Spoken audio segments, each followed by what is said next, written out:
অৰুণোদয় হিতাধিকাৰীক 830 টকাকৈ পৰিয়াললৈকে আমি প্ৰেৰণ কৰিছিলোঁ। সেইটো আছিল অৰুণোদয় 0.1। চৰকাৰ গঠন হোৱাৰ পিছত আমি অৰুণোদয় 0.2 তাৰমানে অৰুণোদয় দ্বিতীয় সংস্কৰণ আমি আৰম্ভ কৰিছিলোঁ। আৰু দ্বিতীয় সংস্কৰণত আমাৰ বেনিফিচিয়াৰী সংখ্যা প্ৰায় 28 লাখ পৰিয়াল হিতাধিকাৰী হিচাপে আমাৰ সন্নিৱিষ্ট আছিলে। কিন্তু দুটা তিনিটা অসুবিধা আছিলে যে তেতিয়া আমি কাৰোৰ পৰা আধাৰ নম্বৰ লোৱা নাছিলোঁ, কাৰোৰ পৰা আমি তেওঁলোকৰ ৰেচন কাৰ্ডৰ ডিটেইলছ লোৱা নাছিলোঁ। আৰু কাৰ্যত যেতিয়া আমি এটা সমীক্ষা কৰিছিলোঁ, জৰীপ কৰিছিলোঁ, তেতিয়া আমি দেখা পাইছিলোঁ যে বহু হিতাধিকাৰী যি ধৰণে গাঁৱত আমি পাব লাগে তেনেকৈ আমি পাবও পৰা নাছিলোঁ, বা কিছুমান হিতাধিকাৰী হিচাপে যি যোগ্য নহয় তেওঁলোক হিতাধিকাৰী হৈ আছিল। আৰু এবাৰ মই আপোনালোকক কৈছিলোঁ যে বহুত চৰকাৰী কৰ্মচাৰীয়েও অৰুণোদয় লৈ আছিলে। সেইকাৰণে আমি যেতিয়া অৰুণোদয় 3 আঁচনিটো আমি আৰম্ভ কৰিলোঁ, তেতিয়া তাক আমি সম্পূৰ্ণ ব্যৱস্থিত কৰিলোঁ। আমি প্ৰথম বাৰৰ বাবে অসমৰ প্ৰত্যেকটো পুলিং বুথৰ জনসংখ্যা অনুসৰি আমি অৰুণোদয় আঁচনি হিতাধিকাৰী নিৰ্বাচিত কৰিব ক'লোঁ। আৰু যোৱা 6 মাহ ধৰি এটা দীঘলীয়া প্ৰক্ৰিয়া আমাৰ গাঁওসমূহত চলি থাকিলে। আৰু এতিয়া প্ৰত্যেকজন অৰুণোদয় হিতাধিকাৰী যিটো পইণ্ট 3ৰ কাৰণে নিৰ্বাচিত হৈছে, তেওঁলোক আধাৰৰ সৈতে জড়িত, এপিক কাৰ্ডৰ সৈতে জড়িত, আৰু গোটেই অসমৰ শেষ পুলিং বুথটোৰো যদি একেবাৰে ডিমা হাছাও পাহাৰৰ মাজত আছে, সেই পুলিং বুথটোৰ পৰাও হিতাধিকাৰী আমি নিৰ্বাচিত কৰিব পাৰিছোঁ। BTADক বাদ দি BTADত প্ৰক্ৰিয়াটো এতিয়াও চলি আছে। আমাৰ সৰ্বমুঠ অৰুণোদয় হিতাধিকাৰীৰ পৰিয়াল এইবাৰ 40 লাখ হ'বগৈ। BTADত প্ৰায় 6 লাখ হিতাধিকাৰী, বাকী নন BTAD অঞ্চলত 34 লাখ হিতাধিকাৰী। আৰু এই গোটেই ডাটাবেছটো আমি চৰকাৰী কৰ্মচাৰীৰ লগত, আমাৰ মুখ্যমন্ত্ৰী লোকসেৱা আৰোগ্য যোজনাৰ লগত, বহুত কেইটা ডাটাবেছৰ লগত আমি ইয়াক মেটচ কৰাইছিলোঁ, যাতে এজনো অযোগ্য হিতাধিকাৰীয়ে এই আঁচনিত সোমাব নোৱাৰে।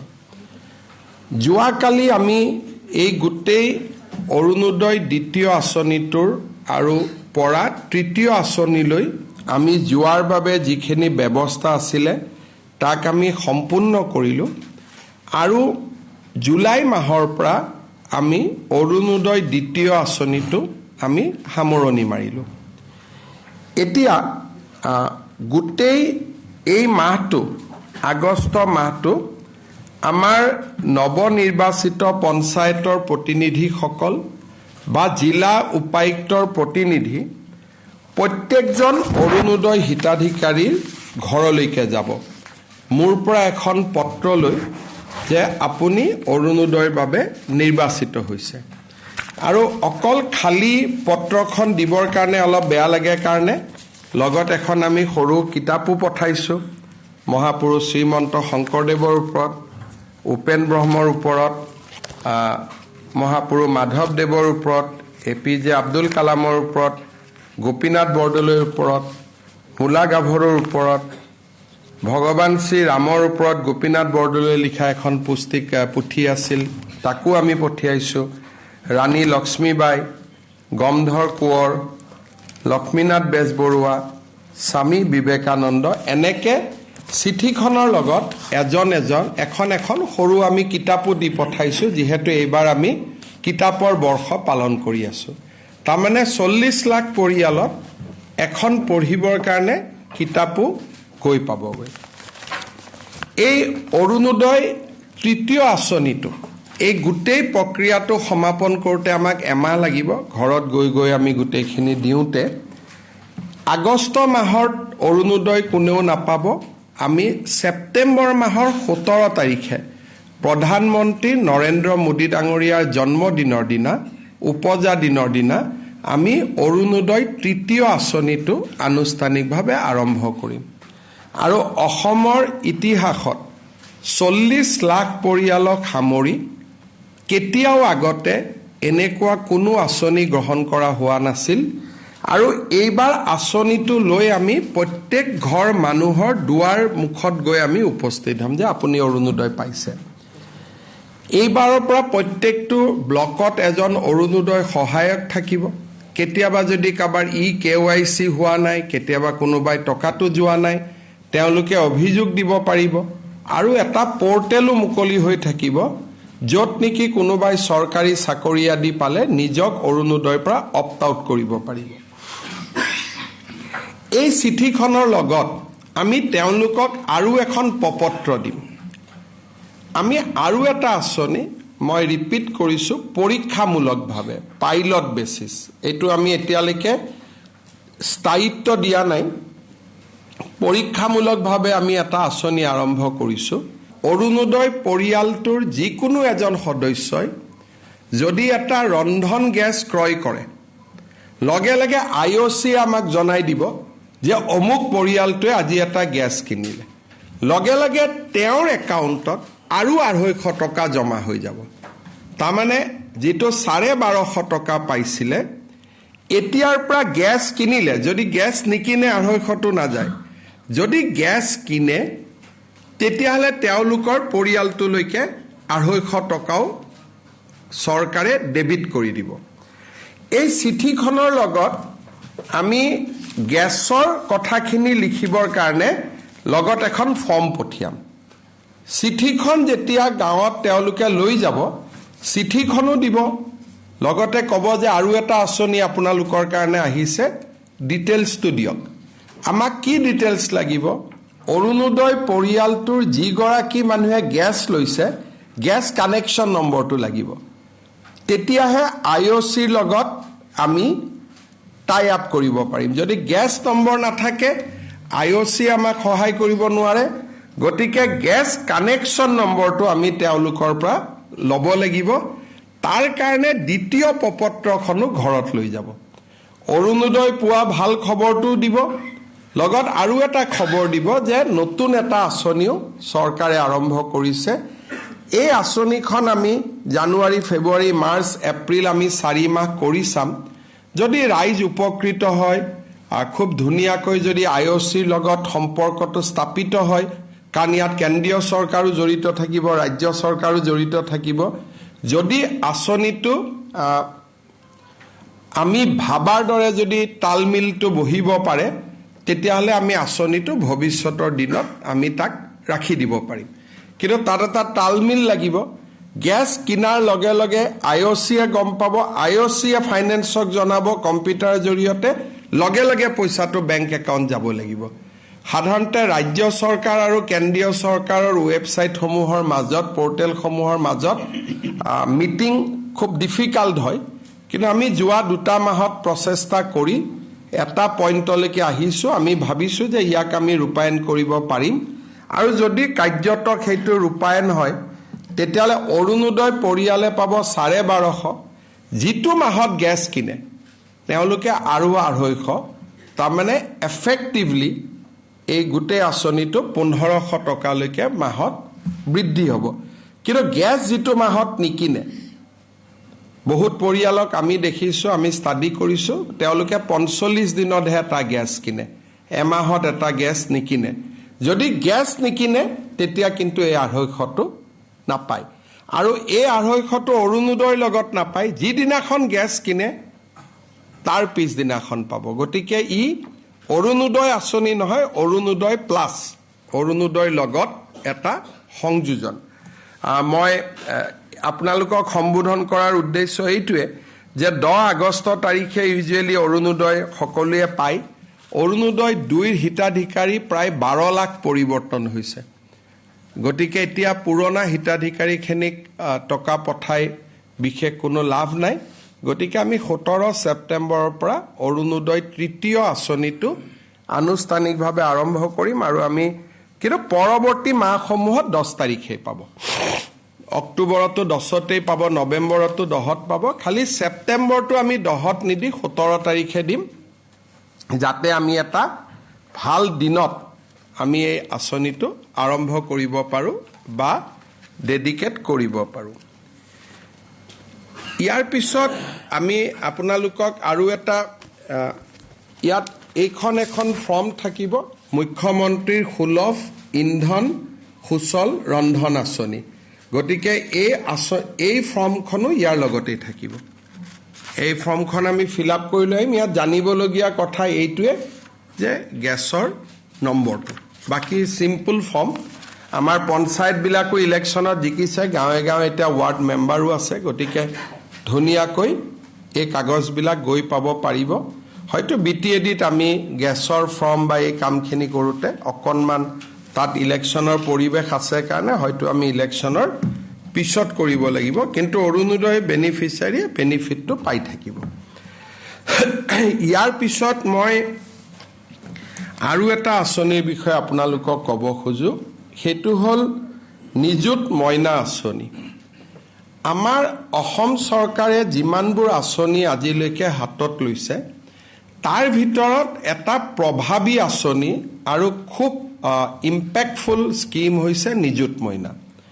এই নিযুত মইনা আঁচনিটোৰ কাৰণে বহুত ছোৱালী যি শিক্ষাৰ পৰা ড্ৰপ আউট কৰিবলগীয়া আছিলে আৰ্থিক অৱস্থাৰ কাৰণে, বা আগতে বিয়া হোৱাৰ কথা আছিলে, দেউতাক মাকে বিয়া দি দিছিলে, এই নিযুত মইনা আঁচনিটোৰ কাৰণে আমি দেখা পাইছোঁ যে ছোৱালীৰ শিক্ষা, আৰ্লি মেৰেজ, এই গোটেইখিনিত এটা ইতিবাচক প্ৰভাৱ পৰিছে।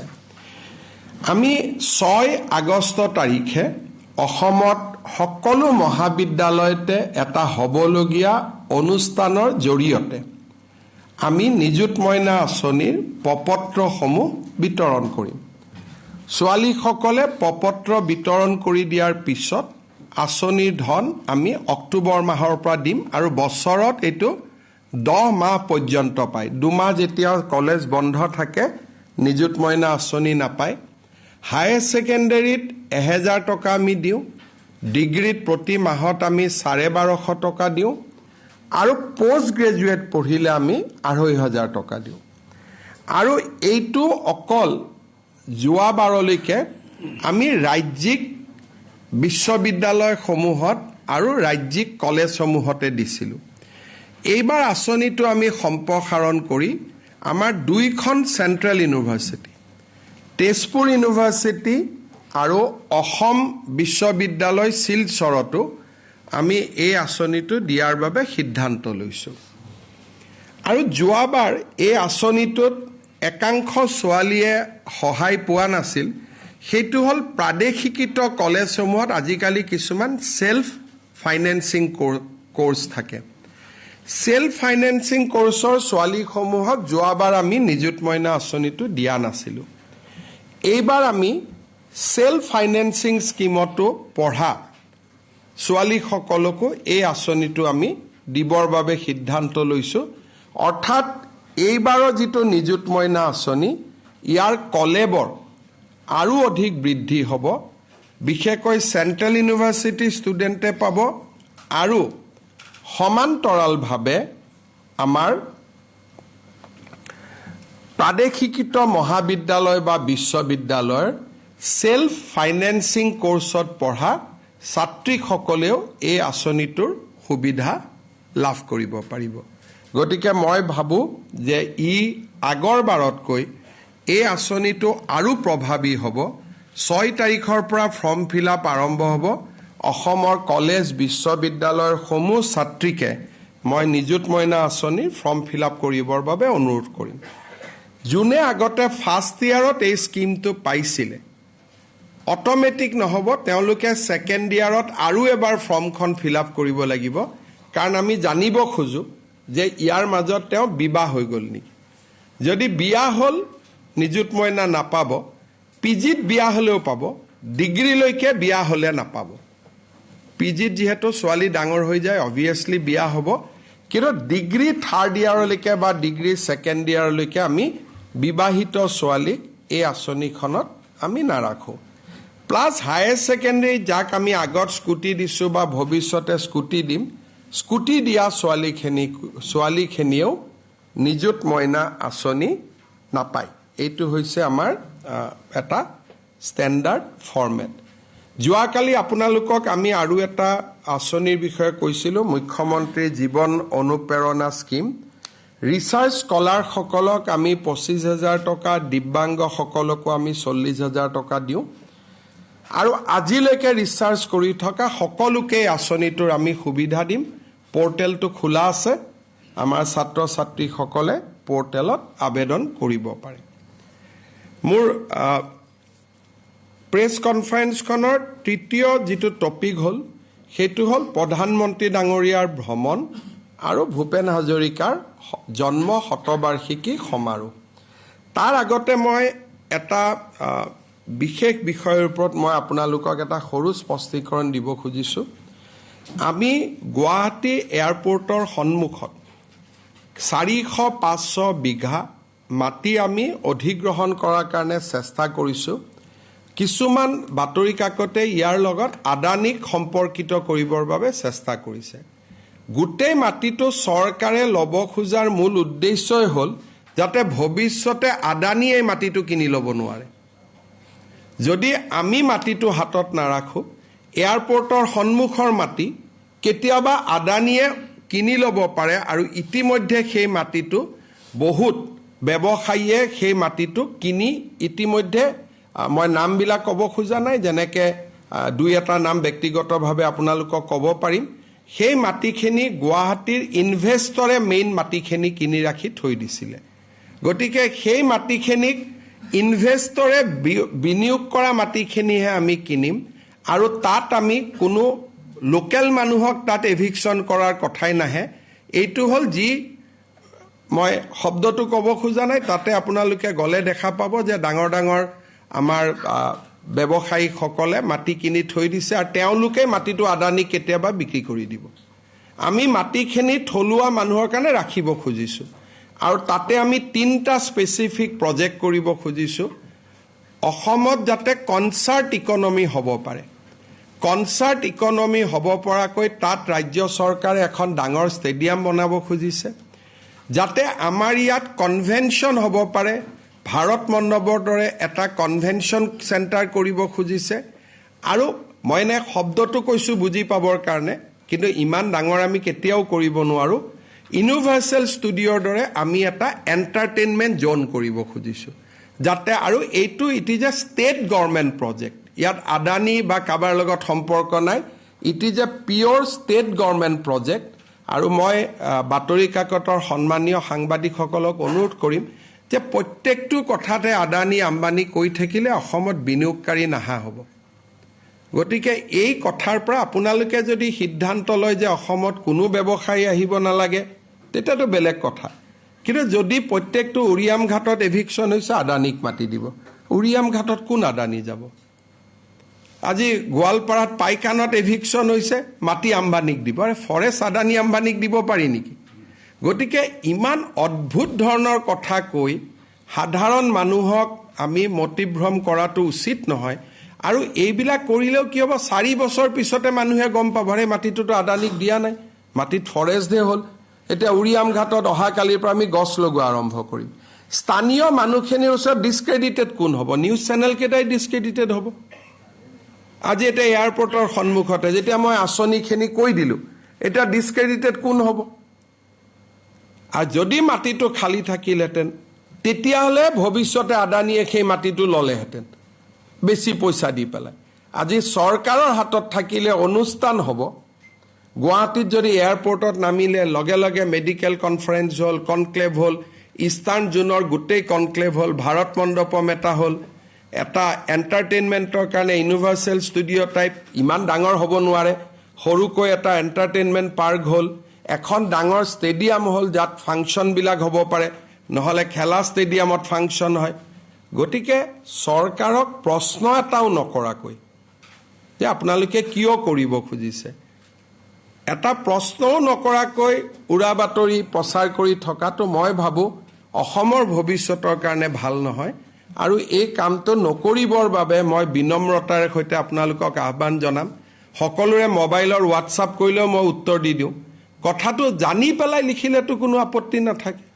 গতিকে নজনাকৈ মানুহক এটা মিছলিড কৰাৰ কাৰণে যিটো কথা আমি কৰি থাকোঁ, সেই কথাটো মই ভাবোঁ ঠিক নহয়। আৰু এই কথাটো মই গভীৰ উষ্ণৰে কৈছোঁ, যে গভীৰ দুখেৰে আৰু এটা মই বেদনাৰে সৈতে কৈছোঁ যে জাৰ্নেলিজিম কেনট গ' ডাউন টু ডেট লেভেল, যে গভৰ্ণমেণ্টৰ এগেইনষ্টত লিখিব আৰু গভৰ্ণমেণ্টক সুযোগ এটাও নিদিব কথাখিনি ক'বৰ কাৰণে, স্পষ্টীকৰণ এটাও নুখুজিব। মই ভাবোঁ যে এই টেণ্ডেঞ্চিটো মই বাহিৰত চব পেপাৰক দেখিছোঁ, ইভেন ৱায়াৰৰ দৰে পেপাৰে মোৰ এগেইনষ্টত দিন ৰাতি লিখে, কমেণ্ট মই নিদিওঁ, কিন্তু তথাপিতো কমেণ্ট সুধি এটা মেইল কৰে যে আপোনাৰ এইটো ক্ষেত্ৰত কমেণ্ট কি আছে। গতিকে মই ভাবোঁ যে আমি সকলোৱে নিজৰ নিজৰ ব্যৱস্থাটো মেইনটেইন কৰি চলিলেহে অসমখন ভাল হ'ব। কালিয়ে লোকেল মানুহখিনি আহিছে, মইতো বুজাই দিছোঁ যে ইয়াততো কোনো আদানী কথা নাই। বোলে ছাৰ চাওকচোন, আমাক পেপাৰবিলাকে মাথা বেয়া কৰি দিলে। তাৰমানে ডিছক্ৰেডিট কোন হয়? সংবাদ মাধ্যম ডিছক্ৰেডিট হয়, মইতো নিবিচাৰোঁ। মই ভাবোঁ যে অসমত সংবাদ মাধ্যমটো জীয়াই থাকিব লাগে, কিন্তু যদি ডেইলি বেচিছত ডিছক্ৰেডিট হৈ থাকে, কেতিয়া এতিয়া উৰিয়াম ঘাটত আদানী যাব পাৰে নেকি? তাত য'ত মানুহে যাব নোৱাৰে, অসম নাগালেণ্ডৰ সীমান্ত, তাত গুলীবৰ্ষণ, ইটো সিটো কিমান হিষ্ট্ৰী আছে, সেই জেগাটোত 200জনতকৈ বেছি মানুহৰ মৃত্যু হৈছে, তাতে এতিয়া আদানী যাব পাৰিব নেকি? গতিকে আপোনালোকে গোটেই কথাবিলাক বেকগ্ৰাউণ্ড চেক কৰি লিখক। গভৰ্ণমেণ্টৰ লগত দৃষ্টিভংগীৰ পাৰ্থক্য থাকিব পাৰে, কিন্তু দৃষ্টিভংগীৰ পাৰ্থক্য থকাৰ মিনিং এইটো নহয় যে আপোনালোকে উৰা বাতৰি এটা প্ৰকাশ কৰিব। মোক সুধি ল'লে হয় যে ছাৰ এনেকুৱা শুনিছোঁ, হোৱাট ইজ ইউৰ ভিউ, সঁচা নেকি? মই কৈ দিলোঁহেঁতেন যে এইটোতো কোনো কথা নাই।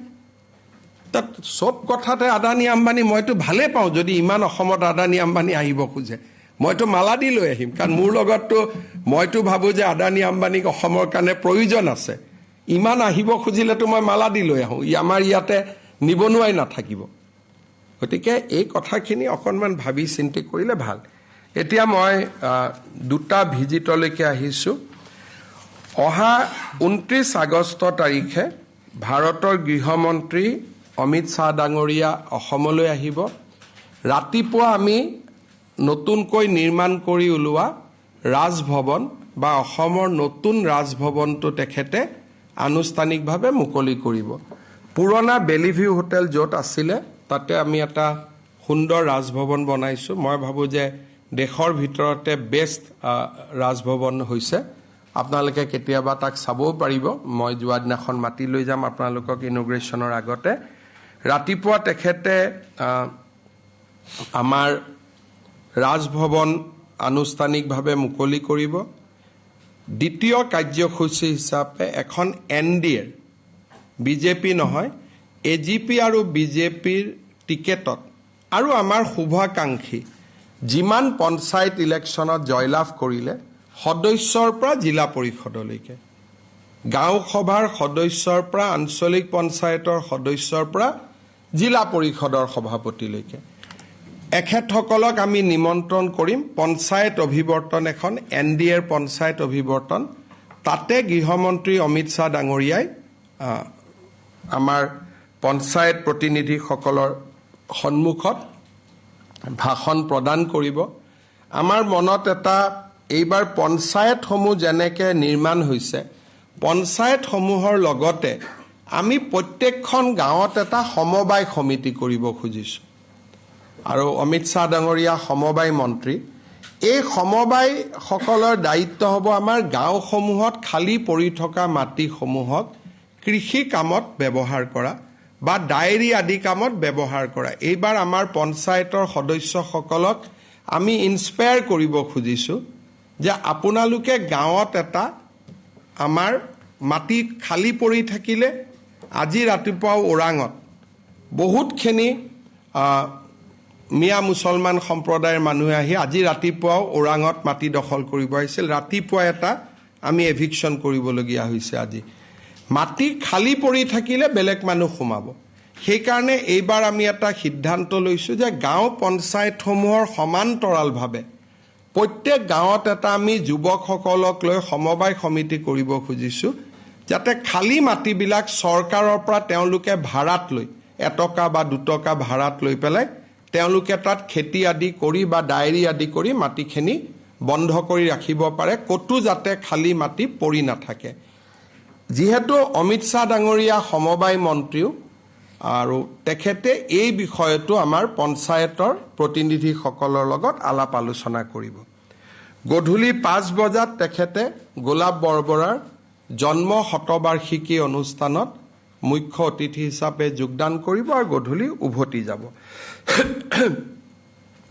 29 আগষ্টৰ পিছতে 8 ছেপ্টেম্বৰত ভাৰতৰ প্ৰধানমন্ত্ৰী নৰেন্দ্ৰ মোদী ডাঙৰীয়া অসমলৈ আহিব আমাৰ নুমলীগড় শোধানাগাৰত আপোনালোকে জানে যে সেই শোধানাগাৰটোত 27% ৰাজ্য চৰকাৰৰো অংশীদাৰিত্ব আছে নুমলীগড় শোধানাগাৰত আমি এটা বায়ো ৰিফাইনাৰী বনাইছিলোঁ ফিনলেণ্ডৰ এটা কোম্পানীৰ লগত সহযোগত চেম্ফলি বুলি বাঁহৰ পৰা 2G ইথানল হয় 1G ইথানল মানে খাদ্য বস্তুৰ পৰা ইথানল বনালে হি 1G আৰু ধানৰ পৰা ধানৰ নৰাৰ পৰা বা বাঁহৰ পৰা ইথানল বনালে হি হল 2G সেকেন্ড জেনাৰেশন তো ভাৰতত দ্বিতীয় সেকেন্ড জেনাৰেশন পানীপথত IOCয়ে ফাৰ্স্ট 2G বায়ো ৰিফাইনাৰী কৰিছিলে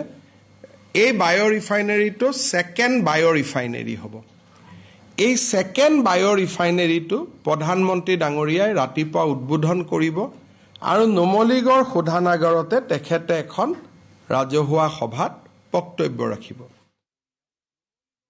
তেখেত দৰঙলৈকে আহিব দৰঙত তেখেতে 3টা কাম কৰিব মঙলদৈত তেখেতে শুভ অৰ্পণ কৰিব গুৱাহাটী ৰিং ৰোড যিটো 7,000 কোটি টকা ব্যয় কৰি গুৱাহাটীত এটা ৰিং ৰোড হ'ব গৈ আছে যিটো ৰিং ৰোড আমাৰ বৰ্তমানৰ ৰাস্তাটোৰ পৰা বাইহাটা চাৰিআলিৰ পৰা আগত পাৰ হৈ পুনে কুৰুৱালৈকে যাব বেজেৰা গৈ নাপাব বেজেৰা গৈ পোৱাৰ আগতে বেকা হৈ পেলাই নতুন ৰাস্তা এটা কুৰুৱালৈকে যাব কুৰুৱাৰ পৰা নাৰেংগী যাব নাৰেংগীৰ পৰা আমি সোণাপুৰত কচুতলিত যি মাটি এভিকশ্যন কৰিছিলোঁ কচুতলিৰ কাষেদি 6 লেন হৈ পেলাই হি আমাৰ খানাপাৰা ৰাস্তাটোক সংযোজিত কৰিব এই আঁচনিটো প্ৰধানমন্ত্ৰী ডাঙৰীয়াই উদ্বোধন কৰিব আমাৰ মাটি অধিগ্ৰহণ সম্পূৰ্ণ হৈ গ'ল আৰু এতিয়া উদ্বোধন হ'ব ইতিমধ্যে কন্ট্ৰেক্ট আদিও দিয়া হ'ল দ্বিতীয় আঁচনি হিচাপে তেখেতে কুৰুৱা আৰু নাৰেংগী দলংখনৰ কামৰো শুভ উদ্বোধন কৰিব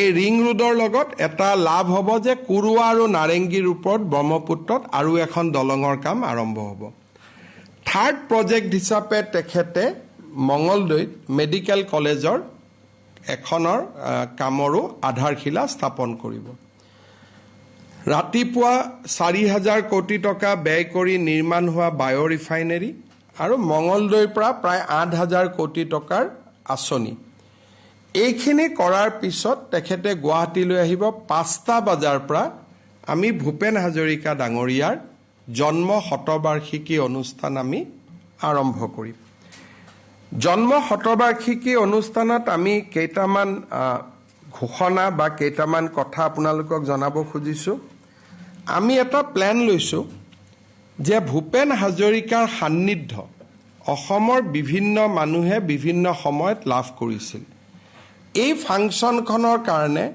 প্ৰত্যেকজন জিলা উপায়ুক্তই 50 গৰাকীকৈ মানুহ নিজৰ জিলাৰ পৰা আনিব যিসকলে ভূপেন হাজৰিকাৰ কেতিয়াবা নহয় কেতিয়াবা জীৱনত সান্নিধ্য লাভ কৰিছিল অলপ ৰিচাৰ্চ কৰিব লাগিব লখিমপুৰত ভূপেন হাজৰিকা গৈছিলে অমুকৰ ঘৰত আছিলে অমুকৰ ঘৰত ভাত খাইছিলে অমুকৰ পৰিয়ালৰ ল'ৰা তেওঁলোকৰ লগত তাবলা বজাইছিলে অমুক বিহু কমিটিৰ সৈতে ভূপেন হাজৰিকা জড়িত আছিলে বা নাওবৈচাত আছিলে, নাওবৈচাত ইলেকশ্যন খেলোঁতে তেওঁ অমুকৰ ঘৰত থাকি ইলেকশ্যন খেলিছিলে। এই ধৰণে ভূপেন হাজৰিকাৰ জীৱনত যিমান ব্যক্তিক ভূপেন হাজৰিকাই স্পৰ্শ কৰিছিলে তাৰ ভিতৰত এখন সূচী বনাব 50জনকৈ, কাৰণ বহুত মানুহ আনিবও নোৱাৰি। এই অনুষ্ঠানত 50জনকৈ প্ৰত্যেকটো অঞ্চলৰ পৰা প্ৰত্যেকখন জিলাৰ পৰা 50জনকৈ তেনে ব্যক্তি আহিব। ৰাইজৰ লগত আলাপ আলোচনা কৰি ডিচিসকলে এখন লিষ্ট বনাব আৰু ৰাজ্যৰ চৰকাৰৰ অতিথি হিচাপে আমি তেখেতসকলক গুৱাহাটীলৈ লৈ আহিম। এইটো হ'ল নাম্বাৰ 1। তাৰ উপৰিও বাকী আমি অতিথিসকলক মাতিম। মোৰ প্ৰেছ কনফাৰেন্সৰ পিছতে আপোনালোকক আমি এটা পৰ্টেল মুকলি কৰিম। সেইটো হ'ল যিসকলে অনুষ্ঠানটো চাব খোজে, কাৰণ আগতীয়াকৈ নকলে আমিও গম নাপাম কিমান মানুহক মাতিব লাগে। যিসকলে পৰ্টেলৰ জৰিয়তে আমাক জনাব যে মই ভূপেন হাজৰিকাৰ অনুষ্ঠান চাব খোজো, কালচাৰেল এফেয়াৰ্ছ ডিপাৰ্টমেণ্টে তেওঁলোকৰ ঘৰলৈকে নিমন্ত্ৰণী পত্ৰ পঠিয়াই দিব। যদি যিমানে কয়, মই যদি দেখো 10,000 কৈছে 10,000ক পঠিয়াম, 20,000 কৈছে 20,000ক পঠিয়াম। গতিকে আমি বিচাৰিছোঁ যে 20 আগষ্টলৈকে জনাব পাৰিব। 20 আগষ্টৰ পিছত আমাক ক'লেও আমি হয়তো সুবিধা দিব নোৱাৰিম। সেইকাৰণে এটা যাতে সম্পূৰ্ণ ভূপেন হাজৰিকাৰ জন্ম শতবাৰ্ষিকীত যিমানে বিচাৰে সকলোৱে যাতে আমাৰ আগ্ৰহেৰে ভাগ ল'ব পাৰে, সেইকাৰণে আমি পৰ্টেলটো মুকলি কৰি দিম আজি। খালি আমাক জনাব লাগে, নাম ঠিকনা এড্ৰেছ দিলে আমি ইনভাইটেশ্যন বা আমাৰ নৰ্মেল ইনভিটেশ্যন আমি যিকোনো এটা পঠাই দিম যাতে তেওঁলোক আহিব পাৰে। আমি ভূপেন হাজৰিকাৰ জন্ম শতবাৰ্ষিকীত আন সকলৰ উপৰিও, আন অনুষ্ঠানৰ উপৰিও আমি এটা বিশেষ কাম এটা কৰিব খুজিছোঁ। সেইটো হৈছে অসমৰ 1000 শিল্পী, একেবাৰে ছিনিয়ৰ জনৰ পৰা কনিষ্ঠতম জনলৈকে 1000 গৰাকী শিল্পীক আমি নিৰ্বাচিত কৰিম, যি নেকি ভূপেন হাজৰিকাৰ গান 23 মিনিট সময় তাতে পৰিৱেশন কৰিব। প্ৰত্যেকটো গানৰ এটা এটা ষ্টেঞ্জা। আমি আৰম্ভ কৰিম অসম আমাৰ ৰূপহী গুণৰো নাই শেষ, তাৰপিছত কুসুম্বৰ পুত্ৰ শ্ৰী শংকৰ গুৰুৱে ধৰিছিল নামৰে টান, অগ্নিযুগৰ ফিৰিঙতি মই, সাগৰ সংগমত কটনা সাঁতৰিলোঁ, কত জোৱানৰ মৃত্যু হ'ল, দিল হুম হুম কৰে, হেহে ঢোলে ডগৰে, আমি অসমীয়া নহওঁ দুখীয়া, বিস্তাৰহে অপাৰ, অৰুণ কিৰণ চিৰকি ভূষণ, যিটো অৰুণাচলৰ বাবে লিখা, আমি এক যাযাবৰ, প্ৰচণ্ড ধুমুহাই আবৃত্তি, মহাবাহু ব্ৰহ্মপুত্ৰ মহামিলন, মানুহে মানুহৰ বাবে, শেষত we are the same boat brother. ইয়াত আমি অসমীয়া, বঙালী, হিন্দী, ভূপেন হাজৰিকাই 3টা ভাষাতে বেছিকৈ গান গাইছিল। 3টা ভাষাতে গানৰ কলি খুব ধুনীয়াকৈ আমি কৰিছোঁ।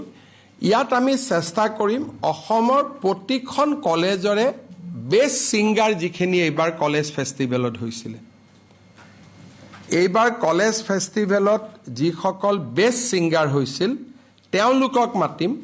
আৰু আমি একেবাৰে অসমৰ জীৱিত আটাইতকৈ বয়োজ্যেষ্ঠ শিল্পীসমূহৰ পৰা কনিষ্ঠতম কলেজত যোনে যোৱাবাৰ বেষ্ট ছিংগাৰ হৈছে বা আমাৰ সাংস্কৃতিক মহাৰণত যিসকল প্ৰতিযোগীয়ে ভাল ৰিজাল্ট কৰিছিল, আমি সকলোকে মাতি 1000 ব্যক্তিৰে সৈতে আমি এটা সুন্দৰ গানো পৰিৱেশন কৰিম।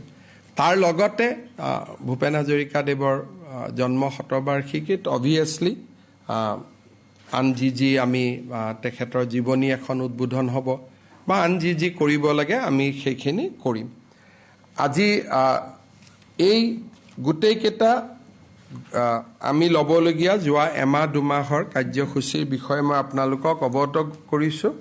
সাংবাদিক মেলখনৰ পিছতে আমি পৰ্টেলটো মুকলি কৰি দিম। আপোনালোকৰ যদি কিবা প্ৰশ্ন আছে আপোনালোকে মোক কৰিব পাৰে আৰু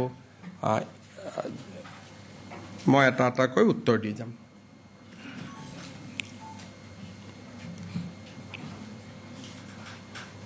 Sir, this Prime Minister will visit Assam on the September 8th. There's a total what? How many rupees in projects He will, be Prime Minister Sri Narendra Modi ji will inaugurate a biorefinery which will convert bamboo to ethanol. 2G ethanol. Bamboo will be converted to 2G ethanol, and in the process, various other chemicals will be derived as a value-added product. Will be inaugurated by Honorable Prime Minister Sri Narendra Modi in Numaligarh. The plant has been established at a cost of 4,200 crores. Thereafter, he will come to Mongoldoi and he will lay the foundation stone for the ring road of Guwahati, a new bridge over river Brahmaputra connecting Kurua and Narengi, and he will also lay the foundation stone for the Dorong Medical College. Thereafter, he will come to Guwahati and he will participate in the Bhupen Hazarika Birth Centenary Program organized by the State of Assam, Government of Assam. So it is a day-long program, and we have already started preparation to welcome Prime Minister on that day. Regarding Home Minister,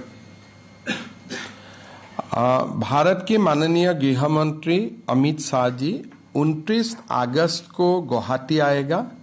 सुबह हमने असम के राजभवन, एक नया राजभवन का निर्माण किया है, उनका उद्घाटन करेगा। एनडीए का जो अभी पंचायत चुनाव हुए, एनडीए ने बड़ा जीत हासिल किया। एनडीए का सारे पंचायत सदस्यों द्वारा 29 अगस्त गुवाहाटी में कन्वेंशन होगा।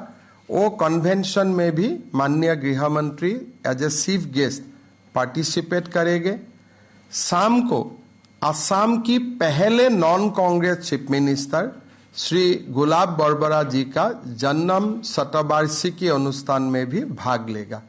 और ये पूरा बैक टू बैक प्रोग्राम है 29 अगस्त, और हम लोग गृह मंत्री जी को असम भूमि में स्वागत करता हूँ।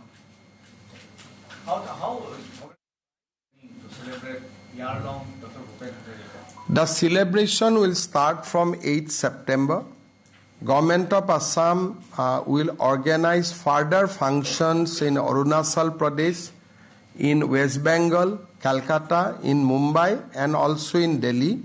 During this process, there will be many activity, many program which will be dedicated in the name of Bhupen Hazarika. Program will start from 8th September. There will be a central function in Guwahati.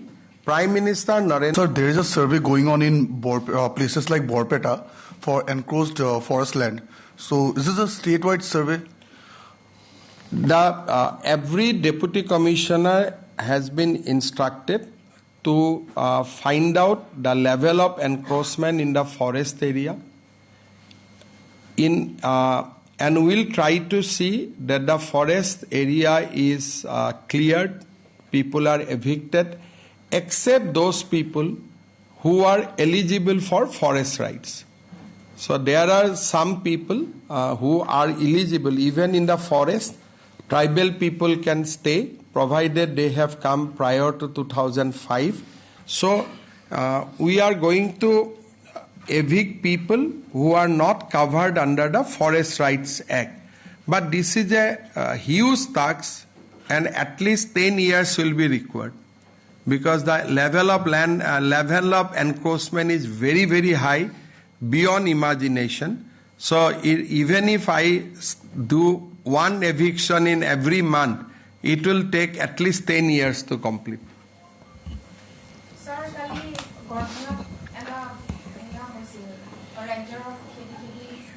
So, কোনোবাই যেতিয়া মাটি যাব, কোনোবাই খেদিব খুজিব, কোনোবাই মাৰিব খুজিব।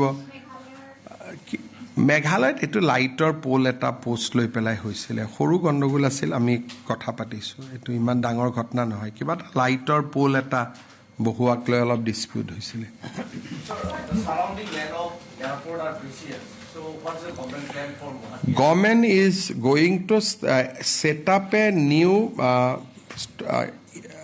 basically new campus there. We want to construct a stadium to encourage concert economy in Assam. We want to do a Bharat Mandapam kind of infrastructure so that all the conclave of eastern region can come to Guwahati. And we also want to start a big amusement park which will be inspired, although Assam doesn't have that kind of money, but we will try to replicate the big amusement park which normally we see in Singapore and other places. But of course, it will be Assam model because we don't have such money. But that will be a beautiful amusement park which we are trying to construct there. And there will be a lot of facilities for tourists. New hotels will come up in that area. New marriage, for marriage ceremony, halls will be created. So that area will be made a lively place and it will be 100% state government project.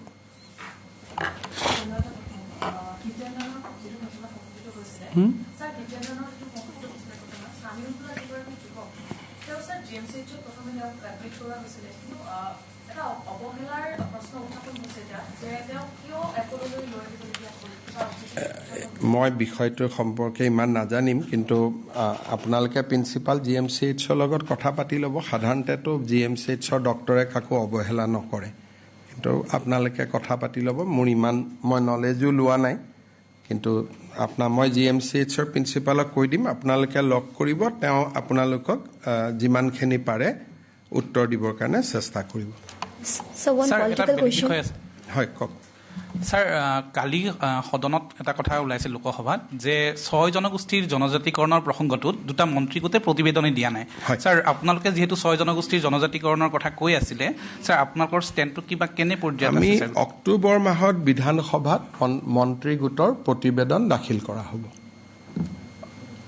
ইয়াতে বিধানসভাৰ মই আকৌ এবাৰ কৈছো যে গোটেই জনজাতিকৰণৰ প্ৰক্ৰিয়াটো আৰম্ভ হৈছিল বিধানসভাৰ এটা প্ৰস্তাৱৰ ভিত্তিত আৰু আমাৰ মন্ত্ৰী গোটে যোৱা 4 বছৰ আলাপ আলোচনা কৰি প্ৰতিটো জনগোষ্ঠীৰ লগত যিমানখিনি আমি কনসেনসাছত আহিব পাৰিলো এই গোটেই বিষয়বস্তুখিনি আমি বিধানসভাত উপস্থাপন কৰিম বিধানসভাই মন্ত্ৰী গোটৰ প্ৰতিবেদনখনক অনুমোদন জনোৱাৰ লগে লগে আমি নতুন দিল্লীলৈ পঠিয়াই দিব পাৰিম গতিকে এই বিষয়ে আপোনালোকে অক্টোবৰলৈকে ৰখিব লাগিব অক্টোবৰ নৱেম্বৰত যিখন বিধানসভাৰ অধিৱেশন হয় সেই অধিৱেশনতে আমি ইয়াক সন্মুখত ৰাখিম So one political question regarding the interview of Mehboob Mujawar interview in the former ATS officer of this probing Malegaon case, sir. So he have revealed many shocking events, sir. And he told that that arrested of Bhagawat Bring was being here and many things.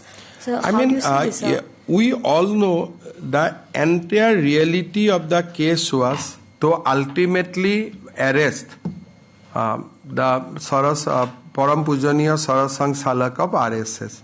The case was basically Congress has conspired to bring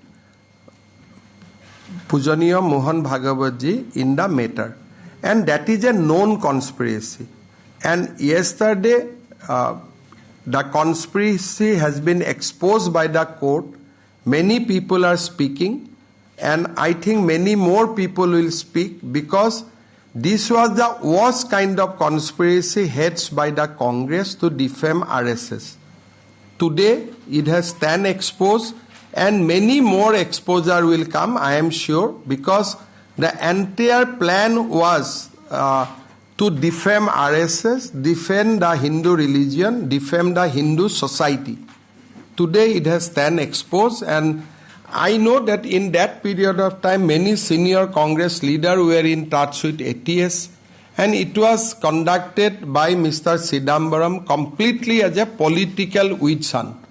I think after this verdict, my own assessment will be that Sri Sridambaram should now be quizzed, and why he is trying to frame Hindu society with terror. I think people should try to ask those questions from Mr. Sridambaram. Sir, will the PM's and Home Minister visit to Assam will boost the morale of the NDA before the election, sir? First of all, in Assam, our morale is already very high because people has tremendous faith on Prime Minister Narendra Modi. But entire intention is to finish certain development project, so that next time when he will come, definitely I look forward to inaugurate the Guwahati airport. Next time when he will come, I'll try to see whether Namru fertilizer can be commenced. Then Guwahati, North Guwahati bridge. So next 6 months, series of development work we want to inaugurate through Honorable Prime Minister, because all these has been possible because of his liberal funding to Assam. We want to show him that how Assam has changed and how Assam has utilized every money for the welfare of the people of Assam. মইতো আপোনালোকক কেতিয়াবা কম, আমাৰ খানাপাৰাত আপোনালোকে জ্যোতি বিষ্ণু প্ৰেক্ষাগৃহটো এতিয়া গৈ চাব লাগে, কিমান গ্ৰেণ্ড হিচাপত ই ওলাই আহিছে, বহুত বেছি গ্ৰেণ্ড। হাইকোৰ্টৰ সন্মুখত আপোনালোকৰ যিটো ব্ৰহ্মপুত্ৰ চুকত আমি বনাই আছোঁ, এইটো চাব লাগে আপোনালোকে কেতিয়াবা। ইমান গ্ৰেণ্ড হৈ ওলাইছে যে ইমান ডাঙৰ ইনফ্ৰাষ্ট্ৰাকচাৰ গুৱাহাটীত হ'ব বুলি মইতো সৰুৰ পৰাই গুৱাহাটীত ডাঙৰ হৈছোঁ, মই কেতিয়াও ভবা নাছিলোঁ। অল দ্য গ্ৰেণ্ড ইনফ্ৰাষ্ট্ৰাকচাৰ বনি বনি আহি আছে।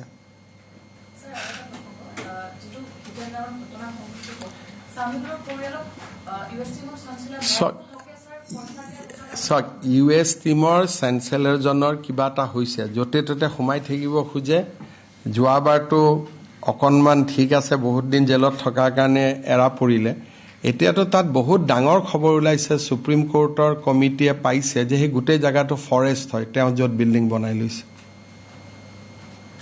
এতিয়া যিখিনি নতুন খবৰ ওলাইছে, সেই খবৰ মতে সেইখন এখন ৰিজাৰ্ভ ফৰেষ্ট, আৰু ৰিজাৰ্ভ ফৰেষ্টত তেওঁ এই গোটেই কনষ্ট্ৰাকশ্যনবোৰ কৰিছিল।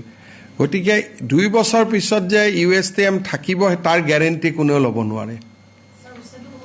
এইটোতো মই উচ্ছেদ কৰিব নোৱাৰোঁ, মেঘালয়ৰ কথা, কিন্তু সুপ্ৰিম কোৰ্টৰ নটিছত অলৰেডি কথাটো গুচি গ'ল যে এইখন ৰিজাৰ্ভ ফৰেষ্ট। তাৰপিছত কেনেকৈ কি কৰে এইটো মেঘালয় চৰকাৰে জানিব। মইতো ভগৱানক কামনা কৰি থাকোঁ যিমান সোনকালে পাৰে ভাঙি গ'লে ভাল, কাৰণ এইখনতো শিক্ষানুষ্ঠান নহয়, ইট ইজ জাষ্ট এটা শিক্ষাক ব্যৱসায়ীকৰণ কৰাৰ এটা অনুষ্ঠান। এতিয়া মোৰতো নচলে, অসমত থাকিলেতো মই ইমান দিন হিচাপ নিকাচ চেছ কৰি দিলোঁহেঁতেন। অসমত নাই যেতিয়া, এতিয়া মইতো আৰু ভগৱানক প্ৰাৰ্থনাহে কৰিব পাৰিম যে যিমান সোনকালে হওক, সমান হৈ যাওক, যেনেকৈ হয় হ'ব। Sir, this over this portal US tariff law. This Rahul Gandhi says that economy of. I think last 7 days has exposed Rahul Gandhi badly. People now realize that Rahul Gandhi is not anti-BJP, he is anti-India. So when Prime Minister is conducting everything very, very gracefully, he is talking to various countries at equal terms. Rahul Gandhi is defaming our country. Initially, people thought that he is anti-BJP. Now people realize he is not only anti-BJP, he is anti-India also. So he is then exposed. Portal to khuli to dekho. মই ইয়াৰ পৰাই ইনগ্ৰেট কৰি দিছোঁ পৰ্টেলটো, বঢ়িয়া।